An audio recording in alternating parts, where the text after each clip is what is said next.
Do you ever wonder why you keep experiencing self-condemnation and impatience? The reason is simple, but easy to miss. In short, you betray your humanity. You betray the way God created you to thrive in life.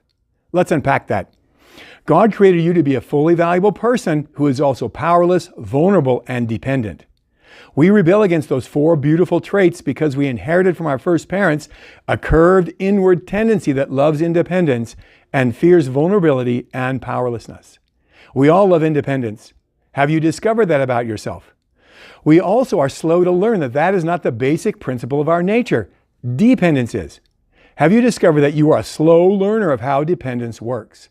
Let's get practical. Every moment you either trust Christ and who He created you to be, or you rebel by going independent and trusting you can succeed your way. Trusting your way is like driving drunk. You don't intend to swerve off the road or to hit a pedestrian, but you might because you chose to drive drunk. That is the nature of impaired driving. That is also the nature of impaired living when you try to act independently. Hidden in our love of independence is shame. Shame is fear of vulnerability, powerlessness, and dependence. It is fear of losing control. We are not in control, but shame is the voice that tells us we need to be. Your every experience of impatience and self-condemnation results from you listening to that voice of shame and getting drunk on independence. Dependence is the way of freedom, but it means losing control.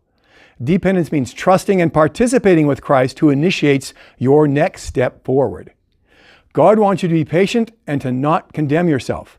Therefore, He has a way of success.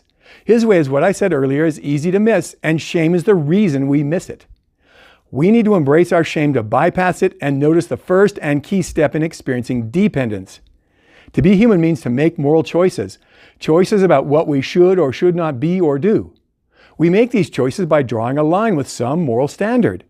You can make up your own standard, but that is a step of shame and independence. Yearly, I help hundreds of Christians and Mormons honor their shame to bypass it and hear the voice of their true humanity. I ask, how often would you want me to do evil to your friends?